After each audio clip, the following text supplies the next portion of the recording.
Hi everybody, Ollie here, aka Secret Nimbus here, another episode of Magic Duels. So for today's episode we're back with the Aggro Allies deck.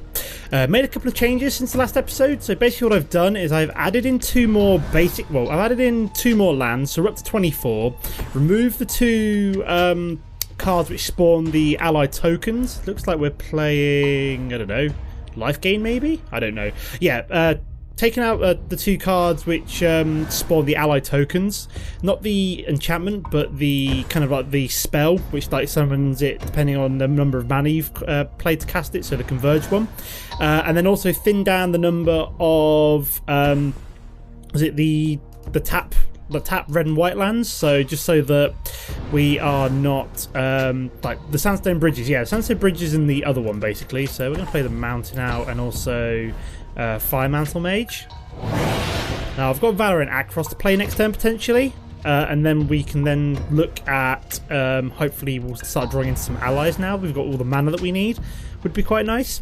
So yeah, so I was just finding that I was just getting mana screwed far too often. So okay, so he's played Fleshbag Marauder, that's interesting. So we've obviously got to sacrifice the Fire Mantle Mage, that's kind of annoying. Depending on what we get this turn, I might drop Valor and Aggro. We found Core Bladewell, so drop the Plains. I might drop Valor and Aggro this turn just so that it's down there in future, because there's no point playing out Core Bladewell if I don't have to right now. So I'll probably play this out maybe next turn, or see if I get a different ally next turn and then play this one the turn afterwards, so I can give my creature first strike as it goes to attack. So I'm playing maybe mono black. Not a deck I've actually tried out yet, so it'd be interesting to see how it goes. Okay, we're getting like severely mana screwed here, so it's kind of annoying. Yeah, we could do with a decent ally next turn. You know, we've got all the mana we need now. All we really want is ally cards. Like Munda would be fantastic right about now if it were to show up, just because it would then start guaranteeing us pretty much an ally almost every turn. And it's got haste as well, which is pretty awesome. Okay, he's found Priest of the Blood Rites. That is absolutely terrifying. So that's not something I can deal with very easily, although he will be punching himself in the face for 2 damage every turn because of it. Oh, come on, you've got to be joking! You put 2 more mana in this deck and suddenly I'm flooding out, so I've just got to skip attack here, wait for him to punch himself in the face. He can sacrifice it with the Vampiric Rites though, which is kind of annoying. So he can swing with the demon over my head. Yeah, this is absolutely taking the piss. Like, seriously, I've flooded out really badly this game. So he was about to sacrifice his Priest of the Blood Rite, although I'm guessing he might decide to swing with both of them. Yeah, that's what I thought. I'm just going to skip blocking for now. He's going to sacrifice that anyway, so no point sacrificing my Core Bladewell if he's going to sacrifice himself. Okay, or just Bone Splinters, my 2/2. I could have prevented that 2 damage. Well, that's annoying. I thought he was going to sacrifice it with Vampiric Rites, but clearly I was wrong. Munda? Oh my god, don't believe that actually worked. That never works. What's going on? So he does get pumped up as well. Would like to use his ability. We'll grab the Lantern Scout. Yeah, we may just put the Cliffside Lookout on top as well. But the Lantern Scout's going to be perfect. It's going to allow us to get that lifelink as well. So while we might, you know, I'm just going to play Sandstone Bridge as well. Why the hell not? We'll get as much damage in as possible here. And give it Vigilance, because, you know, just in case he plays, I don't know, something with haste. But we do have the lifelink to come down next turn, which is fantastic. So this could potentially keep us in the game, this Munda drop. He could, obviously, of course, just kill it. So, which I also expect, of course he has a Gilt Leaf Winnower. Why wouldn't he have a Gilt Leaf Winnower? So I honestly thought I was going to start recovering there until he drops the Gilt Leaf Winnower.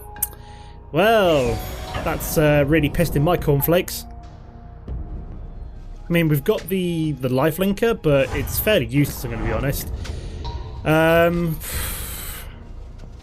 He's going to be able to kill me next turn unless I kind of block that with the lifelink creature. But I don't really... And no, I'm actually dead because this has got Menace and that has Flying. So yeah, that's game over. Let's go move on to game number 2, guys. Okay guys, here we are for game number 2 and we're playing the rank 23 Jimmy Olsen. Okay, so we are not keeping that hand. This hand we can probably get away with. We've got all the mana we need. We've got 2 late game allies to play. Obviously got the haste one and the indestructible one, which is quite nice. We'd just like to be able to draw into one of my early game ones in the next few turns would be quite nice. That or maybe something like Gideon would be also pretty sweet. Let's see what my opponent does though. So nothing from him there, just a red. So we could potentially be playing red deck wins. Oh my god. You put 24 mana in a deck like this and suddenly you flood out every single game. I don't believe that. Ugh. Yeah, I think it's really annoying because like 22 is almost too little, but 24 is too much. Maybe I should just stick with 23? I don't know. Okay, we're playing red-white, so are we playing like a mirror matchup? You know, red-white allies versus red-white allies could be interesting. He's not playing anything yet, so nope, we've got a top and free blade, so maybe red-white renown. Give me something decent here, would be nice. Oh, come off it, you've got to be joking! I give up. I honestly give up on this game sometimes. The shuffle mechanics are completely broken. We've flooded out again. Completely flooded out. So I've just got to hopefully stick with it until I can get Chasm Guide and Hero of Gummer Fade down and hope that I draw into some, you know, half-decent allies over the next 2 turns. So you can swing with that, makes it renowned, goes up to a 3-3, makes it very, very difficult to deal with all of a sudden. Ouch, is all I can say about that. So let's go to a 3-3.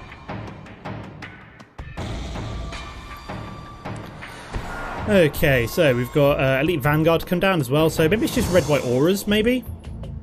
I don't know, but... oh, finally, we've got a decent one. So we've got Fire Mantle Mage. Fantastic. So unless he's got Burn, in which case that would make me very, very sad. We are actually going to stabilise out very, very nicely here with the Chasm Guide into Hero of Goma Fade, so that's pretty sweet. He can swing with them all he likes. We are going to be able to start dropping these creatures. So is he mana screwed? Because, you know, if he's mana screwed and I'm mana flooded, it's kind of a hilarious opposite way around as what it was like in the final game of the last episode, where I was mana screwed and he mana flooded. We're obviously just waiting for Mr. Olsen to do something here. It looks like he's mana screwed because he's obviously just... No, he's got Twin Bolt. Oh, come off it, mate. When... What?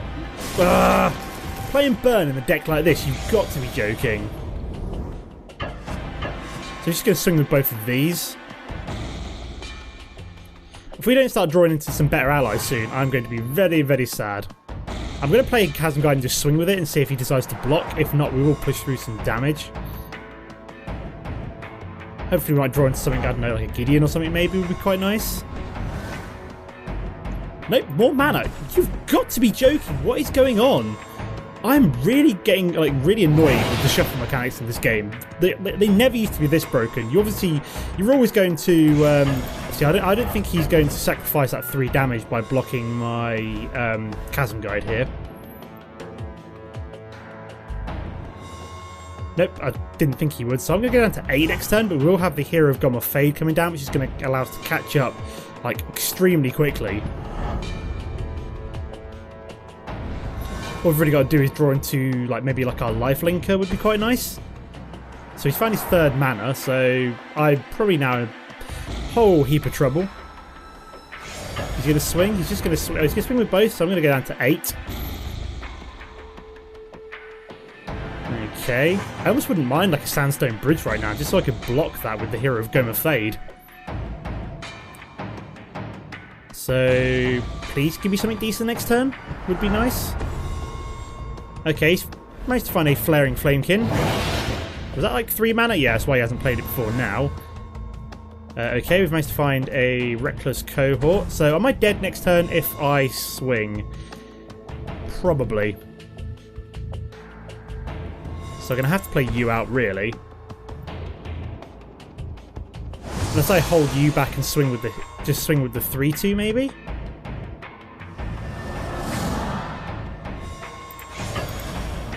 Yeah, and then I could save this open as a blocker for like something like that one. So he's got indestructible, so even if he decides to block, which he does not. So I'll hold open the Hero of Goma Fade. Hopefully we can block, I don't know, something like the Flaring Flamekin. See what he does. Yeah, this Topham Freeblade, I really hate this card. And he's got Sandstone Bridge, so let me guess he's going to put it on the Flaring Flamekin. Of course he is. So I can block the 2-1, but I can't really afford to block. And he's got Nimbus Wings. Of course he's got Nimbus Wings. So I'm about to take 6 damage in the air. I'm dead. Of course I'm dead. Ugh. Okay guys, here we are for game number 3. We're playing the rank 27 Don hands. And we can keep that hand, it's nice. We've got Munda. Don't really like having all of the tap lands, but I suppose we can get away with it. I should have played bugger. I should have played a Sandstone Bridge out first there, just so that I could then actually play Core Bladewell next turn. And he's played, you know, that's 2 games in a row. Nice to see Elite Vanguard there. Interesting. Untap land? No, that's a shame. So just Sandstone Bridge out. Just pump up you. Doesn't really matter too much. Just so we can get Core Bladewell down next turn. We'll get Core Bladewell down on turn 3. And then... this is like not particularly good. Okay, so it has to be a second Core Bladewell on turn 4. Then Munda will be turn 5, I think. We're obviously waiting for Mr. Don Hands to do something though. God, I'm still languishing in these low 20s. I just can't seem to push on through to the 30s. I just haven't found the right deck for me yet. I'm thinking of trying some kind of control next week. Maybe like red-blue control or something like that. See how it goes. Making a kind of like a dodge and burn deck if it's possible. I haven't really had time to look at it over the last kind of like week or so. Being busy. Okay, so he's playing, you know. Felidar Cub, interesting. So it's a 2-2 to come down. Going to swing with the 2-1, I'm guessing. Yes, he is.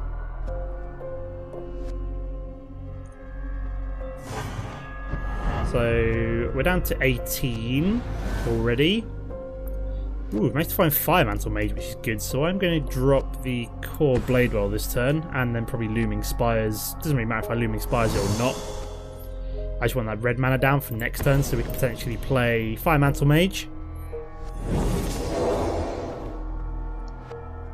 And then we've got Sandstone Bridge and Fire Mantle Mage next turn, and then we're into Munda the turn after that, after which we're going to be kind of in a kind of an insane position, as we're going to be able to start dropping basically allies every turn. Wouldn't mind the second red mana for the Ondu Champion, so we're just going to skip blocking. We'll go down to 14, but I'm not too bothered about that. That's fine. Oops, a daisy. Why has that gone red? I've never seen that happen before. Weird. Okay, then he's played Cliffside Lookout. Interesting. Not sure what the logic on that is, but... Okay, ooh, very nice. Found a Kythian's Tactics. So we're going to drop Fire Mantle Mage. Going to rally this. And obviously make them both Menace, make them both First Strike. Then we just swing with the 3-3 here. Like so.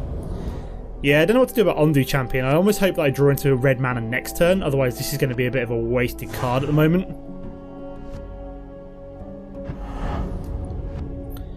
So it must push through 3 damage. And it had Vigilance, which is quite nice. So I could potentially block the Cliffside Lookout if I wanted to. So he's got an Evolving Wilds. Interesting. We do have the Kythian's Tactics for a couple of turns' time. We want to really go for the Jugular and take him out. So I'm probably going to let 4 damage go through if he decides to swing with that much. If he swings with this, I know he's got a wild size up his hand. Okay, so he's just swinging with the 2-1. No, and he swung with the 2-2. Interesting. And the 1-1. So I'm assuming he's probably got a wild size in hand. So I'm just going to skip blocking. I'm guessing he's going to wild size here anyway. Wouldn't be my assumption. No, he decided against that. Okay, so red mana. Nope, we've got Chasm Guide, which could be useful later on, but we are just going to play a Munda, Ambush Leader. So yes, I would like to use his ability. I would very much like my... Do I have 5 mana? No, I do not. I'll take Makindi Patrol. Munda I don't really care too much about, so I'm just going to finish up there. No, I don't have the 5 mana, so there's no point having the 5 mana creature on top of my hand. May as well put it at the bottom. So we're just going to swing for 3, 5, 7. What's he got up his sleeve? Celestial Flare. So target player sacrifices an attacking or blocking creature. We'll get rid of the first striker as we've got a spare one. We push through 5 damage instead. Go down to 12. Now, would that give us lethal next turn? Not quite, because we have 5 on the board plus Kythian's Tactic. So try to think what he's going to do this turn, whether or not he thinks I'm going to be able to push through lethal or not. Don't think I quite do. I mean, I've got the Vigilance one next turn, which is going to be damn useful. So I can start swinging with Vigilance creatures instead. So he's going to be able to drop me down to 4, unless he's got like a wild size. No, he's going to drop me down to 3. What? I can drop down to 1 here, which is kind of terrifying. That is really terrifying. Thankfully, we found the McKinley Patrol.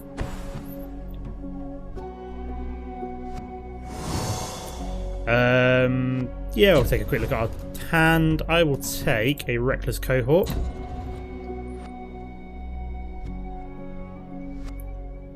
So these get Menace and Vigilance. So at least I've got blockers for next turn. He doesn't know I've got Kythian's Tactic, so I've basically just got to survive this upcoming turn and pray that he doesn't have a wild size in hand.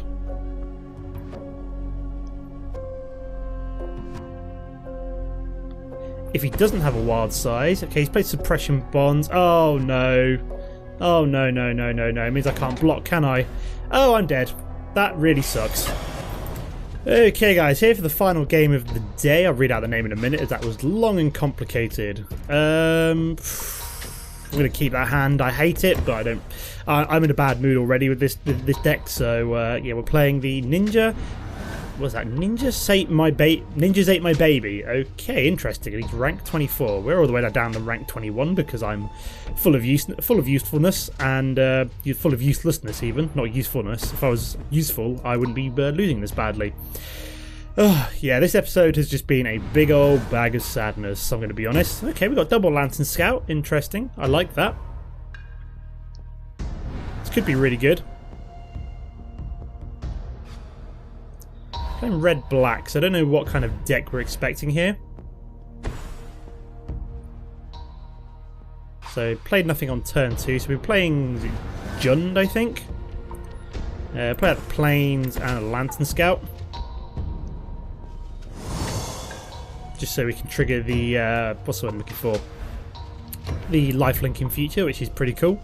I do like the fact that Lantern Scout does have that 3 attack as well, so you do get quite a nice lifelink boost from it. Plus we've got the Sandstone Bridge, which could be quite useful as well. Yeah, hopefully we can get a good Kythian's Tactic swing this game would be pretty sweet. Okay, we'll play out a Reckless Cohort this turn, I think, just in case. We may as well hold back a Lantern Scout to be on the safe side. So that's going to go up to a... Oh, sorry. It's going to get lifelink. May as well give it Vigilance as well. Get the extra point of lifelink, which is always nice. So we're taking down to 16, we go up to 24. Awesome stuff.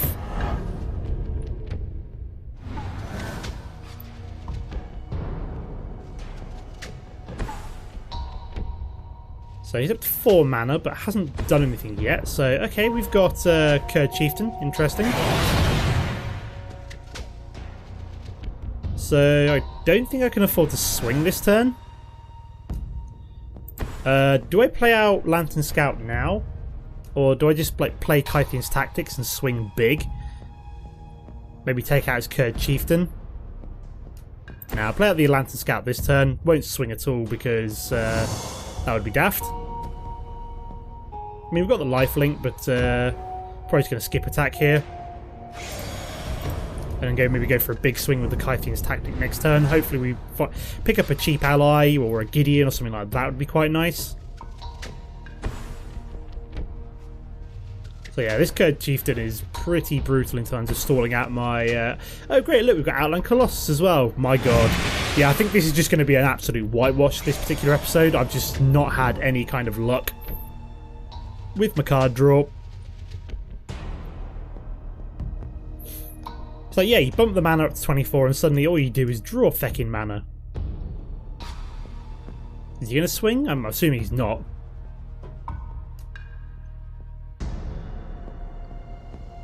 So how much mana we got down? We've got 5 mana down already. Okay, so he's skip blocking there. We'll go back down to 20.